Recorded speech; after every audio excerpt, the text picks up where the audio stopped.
Hello and welcome. I'm Janice B Gordon, the co-president of Professional Speaking Association South East and visiting fellow of Cranfield School of Management, consulting and training sales teams in key account management and social selling.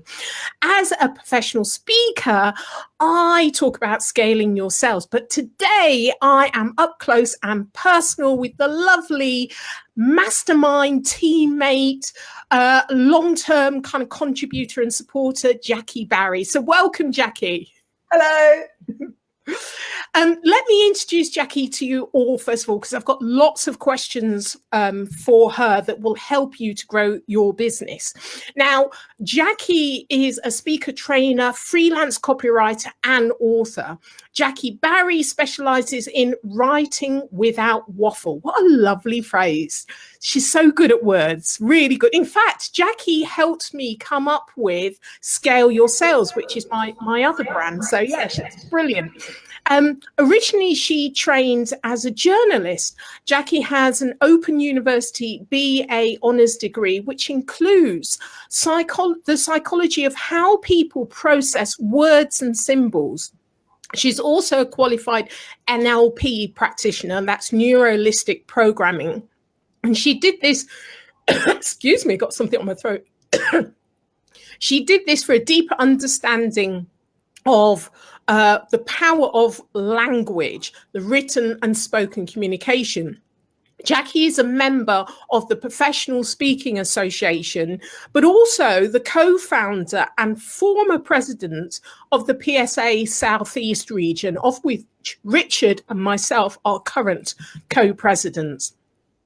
Jackie is an Advanced Communicator bronze for Toastmasters. So guess what? This means that Jackie is not only a master speaker, she's also an all-round Jedi Wordsmith. Lucky you.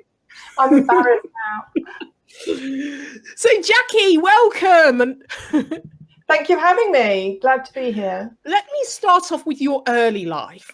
What's the one thing that's created the biggest impact for you, the thing that you've always taken with you?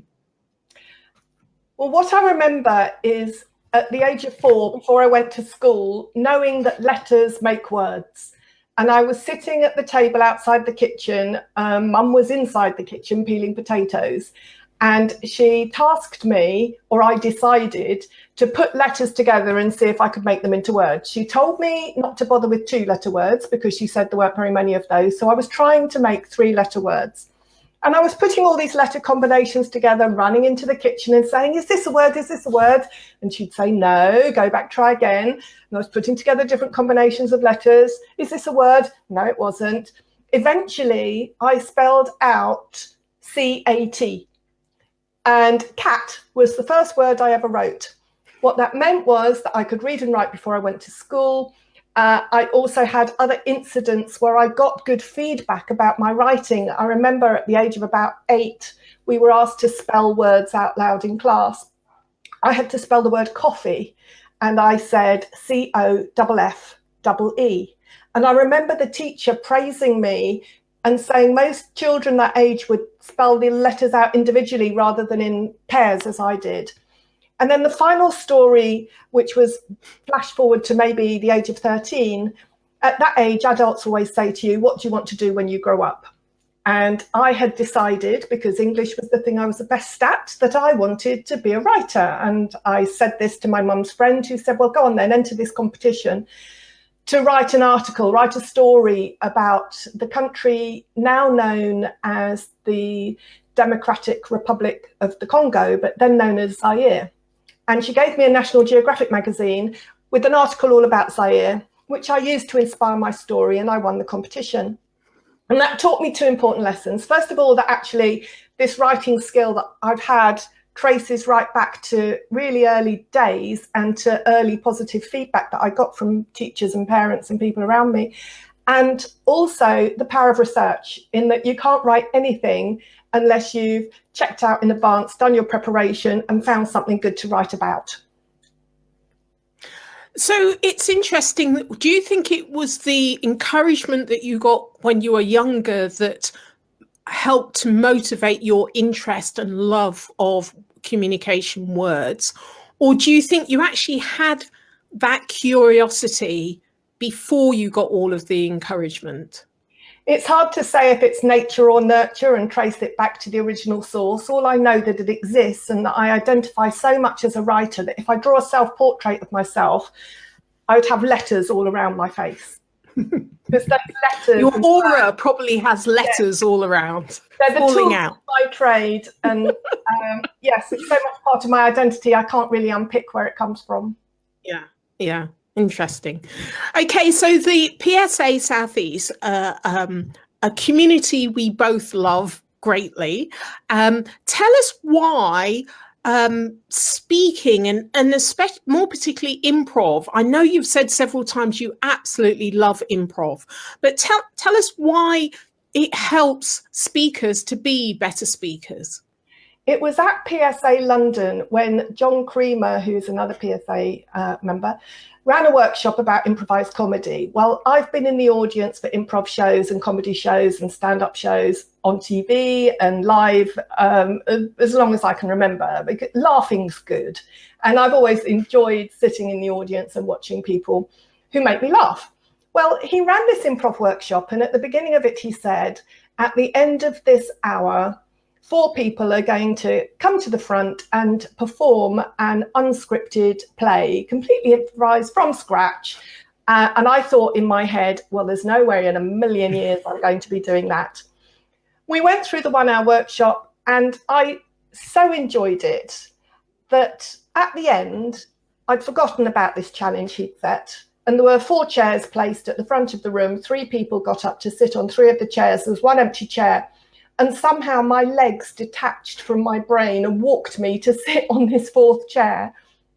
And John remembers how white my face was because my brain was telling me, don't do this.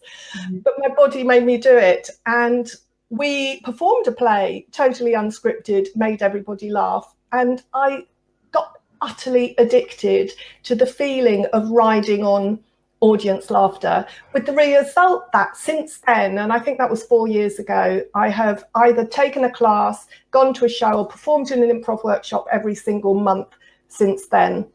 Now, how that leaks into daily life and working life as a speaker and a trainer is that it builds the spontaneity muscle in your brain. It makes you better able to respond to the unexpected, such as audience questions. And to give you one example, I was asked to be the MC of a charity dance performance. Now, I knew there were 450 people in the audience. I knew there were 150 people on stage, including half of those children, and that anything could happen. And being the kind of person that prepares really well, I had prepared my script to introduce these 20 performances, but I was nervous in case something went wrong, until one of my dance teachers said to me, well, why don't you treat it like an improv challenge? And suddenly that unlocked the bit of my brain that isn't so worried about everything being planned in advance and it is ready for anything. With the result, I was totally in the moment when I was emceeing that show. And I'm not going to say I would have won any awards for it, but I was out front in the spotlight with the microphone, and a few things happened that I was able to ad-lib about. And I felt this real warmth from the audience, because they had confidence in me being on top of holding the whole event together. And it went really so much better. And I would never have been able to do that if I hadn't been practicing these skills in the way that is the most fun possible, which is just playing around with improvised comedy and unleashing your playful side. Oh, excellent. And I think, what's the program on TV that people see? I can't remember what it's called. The program that most people have heard of is called Whose Line Is It Anyway? That's it. Yeah. And that is what is called, I'll get technical now, short form improv, in that it's improvised games. They have quite a structure, and within that structure, the people improvise a performance. And what I've increasingly been exploring with John and his troupe of Maydays improvisers is called long form improv. And that means it's a scene with no constraints. There's no rules about it. You get a trigger word from the audience or some other inspiration, and off you go with your scene partners, and you react authentically in the moment without trying to be funny. And the result is often that laughter just happens. Yeah. Yeah. I wanted to reference that because people may not know what we mean by improv. They're thinking, what is that? But I'm sure a lot of people have seen the program, Whose Line Is It Anyway? So yeah, quite terrifying. But if you kind of, I suppose, get into it, then, you know, I think it's useful. I was talking about this yesterday to Celia, that, you know, when you get older, I certainly kind of think, oh, you know, screw it, really. You know, I really don't care, because you get so comfortable in your own skin.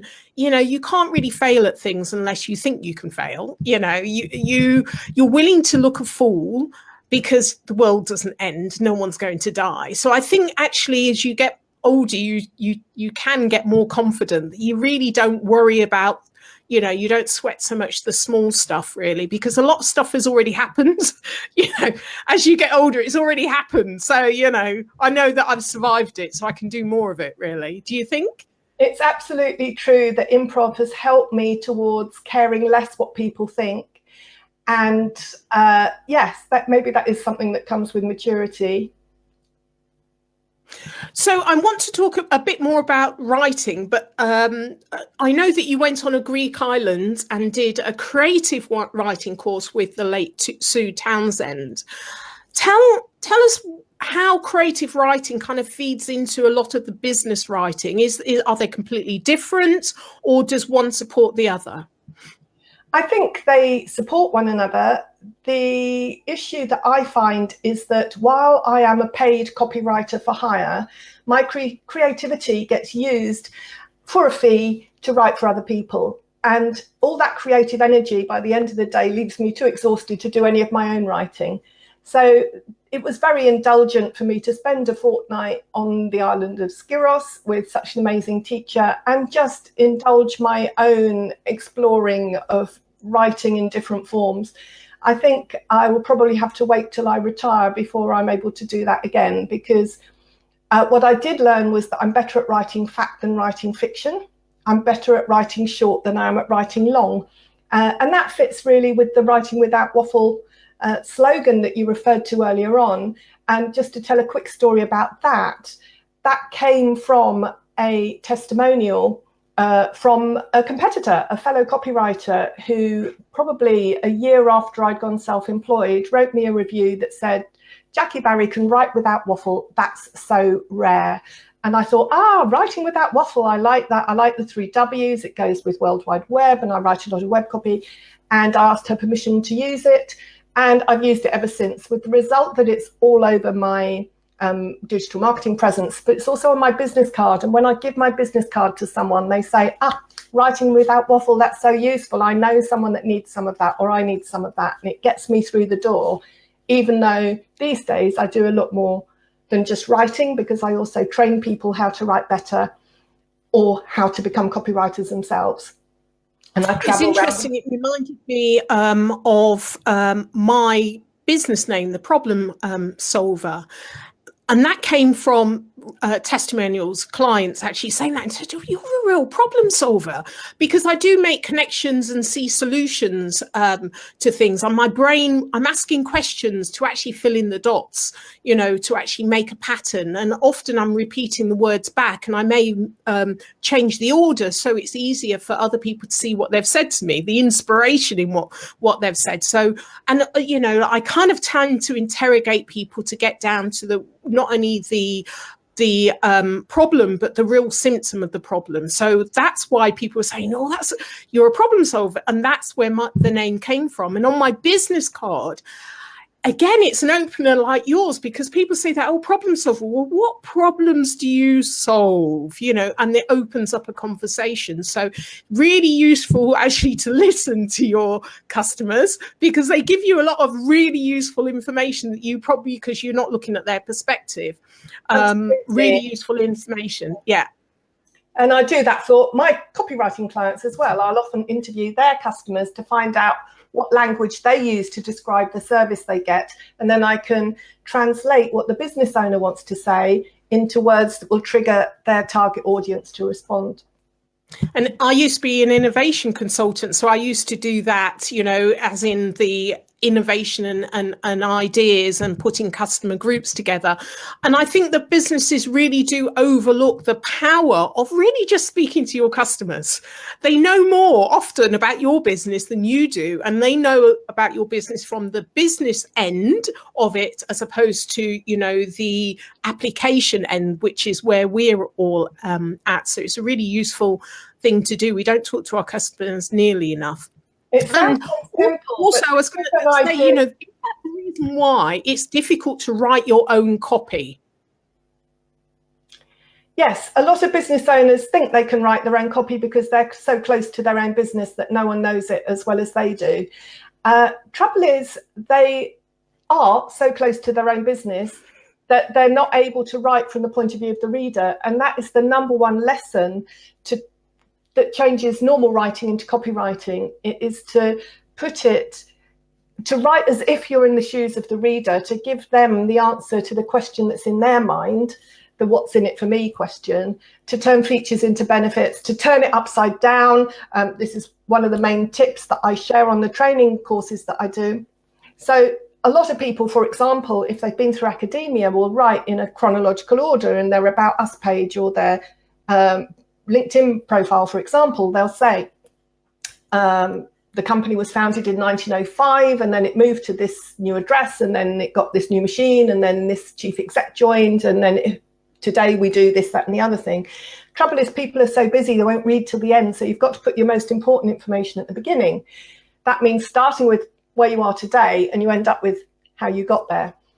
And that, just to pick up on an earlier point about asking your audience or to get the information that they're interested in, this was a top tip I got from PSA membership, which was, why not just interview 2 or 3 people who are going to be in the room before your talk, and then tailor it around what they've told you in advance that they need to know, instead of trying to guess out of all the wealth of information in your head as an expert, trying to guess what the audience needs to know. Just ask them. Makes life so much easier. Goes back to doing your research and preparation. Same story as the Zaire competition when I was a teenager. So tell me more about your training of recruiters. What do you say is the biggest mistake that recruiters make, and perhaps even business owners as well make a similar mistake in their copywriting for, you know, ads website? Well, you're right. I spend a lot of my time traveling up and down the country with notorious recruiter Mitch Sullivan, and we deliver a copywriting for recruiters course, teaching them how to write better job ads. And Mitch handles the recruiting side of it, and I handle the copywriting side of it. It works very well together as a partnership. The biggest mistake they make in job ads is using cliches. They think they have to write job ads the same way every other job ad they've seen is written. And if they want to stand out and get noticed, they really need to be a bit braver and do something a bit different, as well as take on board the other tips I've already shared about turning it upside down. So, for example, in a job ad, it's very common for the structure to be about the company, about the role, about the candidate. Well, really, all the candidate or the prospective candidate wants to know is what's in it for them. So you turn it upside down, say about you, what you'll be doing, where you'll be doing it. And just changing that order means there's more chance of the reader being hooked in from the beginning and reading all the important details and then applying.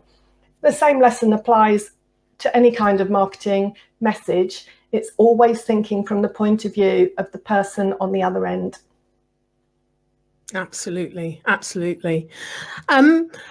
September the 4th is the Stand Up, Speak Out and Be Heard event. Now, tell us more about what delegates will gain from your active networking networking session that you have planned. I know we've talked about it and really interesting ideas came out. So what are other people going to get out of this? Well, I've done lots and lots of interactive sessions with people at PSA South East. Always to communicate a particular learning point or message. And as a writer, I've increasingly learned that the message isn't always delivered by the written word on paper on screen. Sometimes it's face-to-face, and that's where workshops and speaking come into my business model. But An audience, because it's all about the audience, will often benefit more from an experience rather than sitting and passively listening to what the person on stage has to say to them. So I devise or have adapted all kinds of creative, low-tech, interactive exercises and activities that get people involved, and then they remember your message more clearly. So on September the 4th, I'm doing a 20-minute interactive networking session, and I'm connecting it with this great love of improv that I've got. So it's going to be a session that gets people up and out of their seats, meeting people in a really creative and interesting way, inspired by the 3 principles of improv.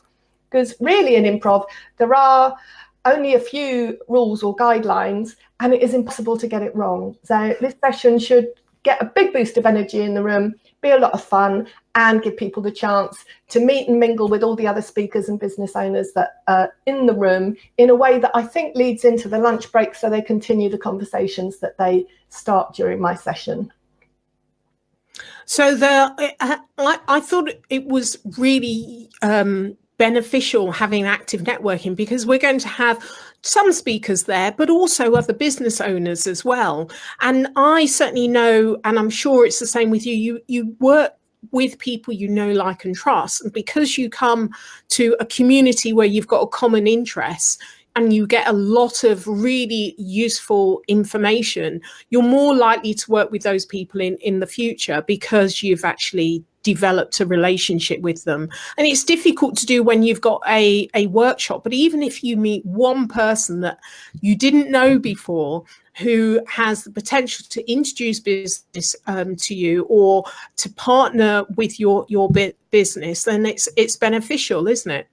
Oh, absolutely. And I know every time the PSA does research with members about what the value do they get from regional events and national events, it's always the networking that comes forward as the #1 benefit. And so to have a facilitated session like this that hopefully makes networking easy and fun. Of course, on the day, it's really unlikely you meet someone for the first time that says, hey, you're brilliant, let me give you all my money, or let me refer you to my #1 client, you're just what they're looking for. It's just the starting point of a new relationship, and then you follow up, and maybe you have a coffee with them, or you have a Skype call, or you just stay in touch, and who knows what it will lead to, because out of relationships is where all the business opportunities grow. Absolutely. And again, yesterday I was speaking with Celia, and we were talking about how comedy is almost like a short circuit to actually the know, like, and trust, because when you share a smile or laughter with someone, it's almost like you've made a connection there that's more difficult to break. It's a deeper connection that you can then follow up on if you remember the joke, or it's something that's memorable. And so laughing and also physically moving as well, it helps your memory muscle, doesn't it? Being able to physically move. And I know you've got a book that you're putting together, and I'm sure you've got a lot more of this psychology behind it all in your book, so you know more about it than I do, but certainly that has been my experience. Yes, as you say, I'm working on a book of icebreakers and energizers for speakers and trainers, and hopefully it will be ready in time for the 4th of September event. I've already had loads of interest from people, and I'm just doing the final tiny tweaks to get it ready in time. Excellent. Look forward to that. So, I'd like to ask how speaking has really benefited your business, and if you've got any kind of experience that would help other people to see why we think that speaking is such a powerful tool and a communication channel in order to not only promote your expertise, but also to promote and grow your business. So what experiences have you got that you might like to share? Well, for a long time, I only ever did showcase speeches that were unpaid, but were giving me the chance to expose my business to an audience of people that might be interested in it. And nearly always someone would come up afterwards with a business card and ask me to quote for copywriting for their website or some other service. And increasingly, I charge now for those speeches, having spent years and years polishing my skills and getting them to a level where my delivery in front of a room full of people is worth paying for. in its own right. And just to tell one example of a recent showcase speech that I was invited to do to a room full of recruiters, and my objective being to upsell this training course that I do with Mitch. And it was what's called a Pecha Kucha speech, which I discovered is Japanese for chit chat and actually should be pronounced Pacha Kacha, but I don't think anybody in the UK pronounces it that way. What it means is the slides advance automatically behind you for 5 minutes. So you have to time your wording really precisely to go with the visual aids. And this was an added complication that I wasn't expecting when I took the opportunity to talk about recruitment and job ads for 5 minutes to this audience one evening. But I used, as well as improv, I've done some stand-up comedy training, and I used some of those skills to craft a speech, and I worked really hard. It probably took 40 hours to prepare this 5-minute talk, and I had input from my lovely fellow mastermind members, you included, that helped me get this 5 minutes better than it would have been on my own. Anyway, that has now turned into a referral. I'm very happy to say someone in the room was enjoying my talk so much, she filmed it on her phone. We then stayed in touch on Twitter. Someone came to her to say he wanted training for his team, and this is for a big recruitment, a corporate agency, rather than a small boutique agency. They're really interested in gender diversity. They're in the construction sector, very male dominated, and my guess is they're trying to attract more women, and their concern is that their job ads are filtering out female applicants because of the way they're written. Well, it happens that I've got this great interest in language, where words come from and how they psychologically affect the reader. So there's an awful lot I can say about the use of gendered language in ads. And I've heard today that we've got the go-ahead to deliver this course to a team of 12, I think, in January. So that's really good result that makes all that work worthwhile. That 5-minute talk also I've captured on video, not just from the lovely audience member, but I had a lovely Annabelle in the front row filming it on my phone. So I've got a video record of the talk. There's a tip, you never know when you're going to need it. And I have been asked to pitch that to a similar event for HR people and recruiters in LA. So who knows, this little 5-minute talk I put that effort into might lead to me flying across the Atlantic and delivering it to some recruiters on the other side of the pond. Very good. It's interesting. As soon as you stand up on stage, you're automatically considered the expert, and it's only down to you to ruin that expectation. But if it's like customers don't want to be wowed. They just want to be satisfied. They just want efficiency, and they just want the job done. So you don't have to be amazing. And in actual fact, there are some really competent speakers that are not amazing, but they just do a good job. But the difference is you're considered to be an expert, and all you need, and then it gives you an opportunity to follow up. And I think it's a great way of growing your business that other business owners don't really have access to. They don't realize that, they have an opportunity to really grow their business, which is why I really wanted to do this conference and appeal outside of the usual speakers, trainers, consultants, but actually get other people speaking for their business. And hopefully it will grow the PSA membership as well. And I must say, and just to repeat, this is a region that you started with Barnaby, and we had Barnaby on, so we've kind of got a bit of the background there, and you handed over the baton to QJ and now to myself and Richard.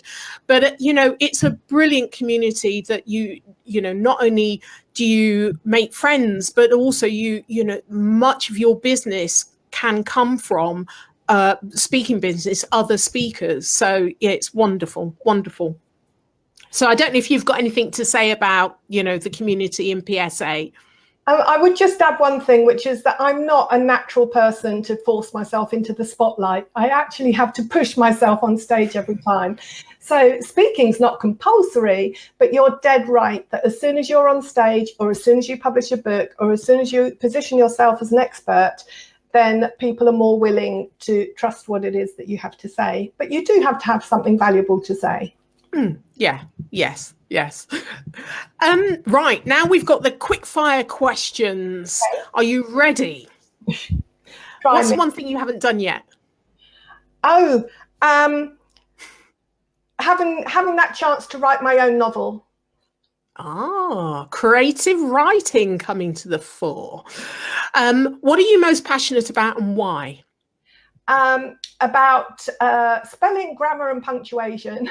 And the frustration I see when people have invested lots of money in their marketing and they've done their own copywriting and they don't know what they're doing wrong, and therefore sales are walking out of the door because they're missing all the tricks that a professional copywriter could benefit them with.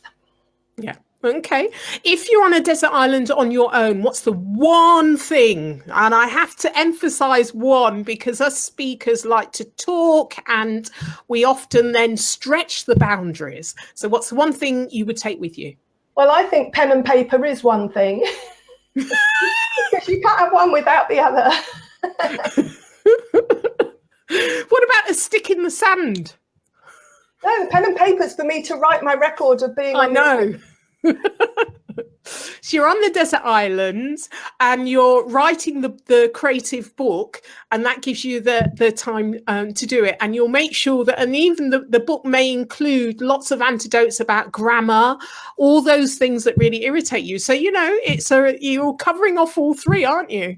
Especially if I take an empty bottle and write a message and put that in the bottle and send that off for help as well. What a communicator. Brilliant. Lovely. Well, thank you very much, Jackie. I've really enjoyed it. Learnt lots. I mean, I'm in the mastermind group with you, but it never ceases to amaze me how much I learn from you. So it's been a real pleasure. Thank you very much. Oh, thank you for having me. See you soon.